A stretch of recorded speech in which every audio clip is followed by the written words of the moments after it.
Hey everyone, so I'm back with another vlog. I know, shocking, right?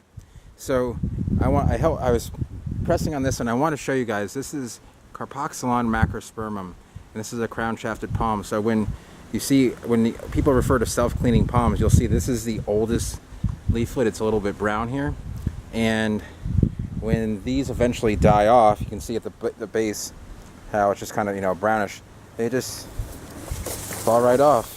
And there you go, a nice, well, it's a little bit pale green, but it'll turn green within time. You'll see a lot of palms that have a paleness about them, and then they'll either even a slight bit of orange, and they will turn green once they've seen some sun for a bit. But this palm is, well, it has a weird history. It was discovered in the late 19th century, and then it was not. It disappeared. No one could find it. It's from Vanuatu, which is in the South Pacific, near Fiji, and no one knew where it went. And there's a little bit of the crown here. Let's move back So, in 1987, a botanist went to one of the islands there, and they found it growing again. They thought it was extinct. So for a while, it was an extremely rare palm. If you got some of the original seed, you have plants that probably have 20 feet of wood here in Florida. There's a few of them around, and they're seeding. This one was acquired from, I was able to get about 2,000 seed of this plant in 2006, and it got stuck up in customs.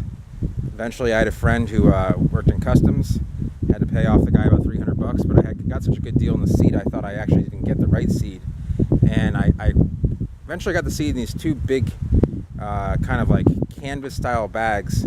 I opened it up and I put them into 32 gallon trash cans, and they all floated, and I was so worried that I'd spent $1 a seed, so I spent $2,000, and I thought that I had just blown $2,000 that this guy from Australia had just kind of gotten me for, I was had or whatever.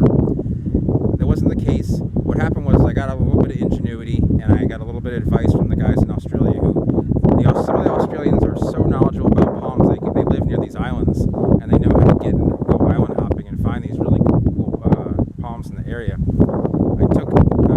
put half water in a 32-gallon trash can, took another 32-gallon trash can, filled it up halfway with water, and I put it on top, and I forced the seeds down. For 2 weeks, I soaked those seeds, and by the end of the 2 weeks, about 97% of them were sinking. And I got about 80% germination, so they were good after all. Sometimes the seeds need a good soaking. Their seed is a decent size. It's about the size of how can I explain? They're about 2 inches long and 1 inch wide. They're oval. They're going to look a lot like Vicia seed, or even like a big Christmas palm seed, like Adenidium earlii. But this palm is absolutely stunning in that it has these nice recurved leaflets. It has basically no petiole, meaning there's no part of the palm here, if you look up front, that doesn't have leaflets growing out of it. Right up against the trunk there, you see the leaflets start. And so it's all rachis, and you can kind of see this arching kind of going and coming down.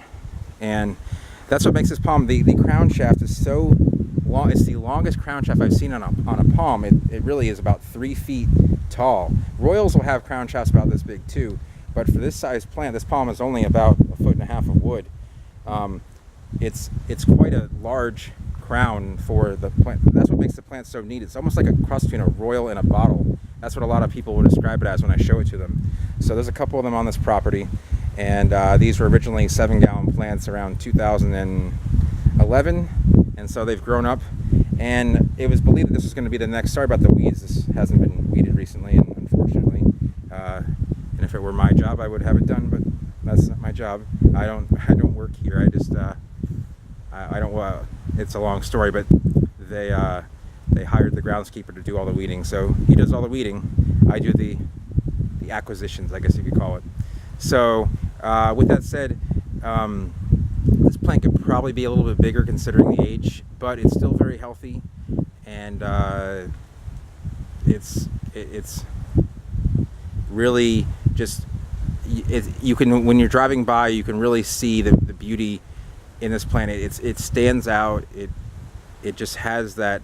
It has this. If you can see this fattened trunk, and it kind of bulges out at the bottom, and then it's long and slender, and then it kind of arches out like that. So these palms are good to about, we're in a solid 10A here, and I would say that they're about, sorry about that, got stuck by a cactus.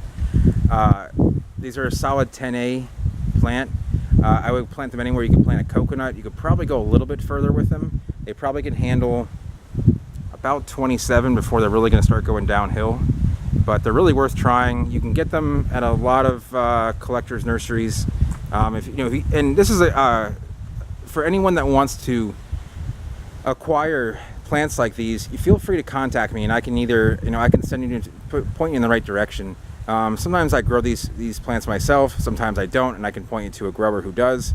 But you can see the new leaflet here has that nice arch. It's going to be a little bit softer than the others, but it has that gracefulness about it that is that really makes this palm really nice. And it seems to be pretty hurricane hardy. It doesn't, the crown being out there in the South Pacific, they do get some. I don't know if Vanuatu gets typhoons, but it does get quite windy out there on those islands, and they can handle it. So I would say these grow a lot like Adenidia's Christmas palms. They will a little bit slow to germinate, but then they grow a little bit faster, and you just kind of want to keep the fungus off them. They'll get a base rot that'll happen between seedling age and about 3 to 7 gallon, and after that you're pretty much good to go. You just don't. You kind of want to make sure that you don't get that fungus, because it's irreversible and just take over the plant. Royals kind of have the same issue, but some palms don't have it. I think the reason this plant has not become commercially available is because of that base rot issue when they're younger. A lot of the big growers said, "No, screw it. We're not going to try and make this plant, grow well. We're not going to try and force the plant to." They just thought it wasn't an easy grower from the seedling. Even though it's an easy grower from here, it's pretty low maintenance. This doesn't get the irrigation it should, but this plant still looks pretty nice. So, with that said, I'll leave you guys there.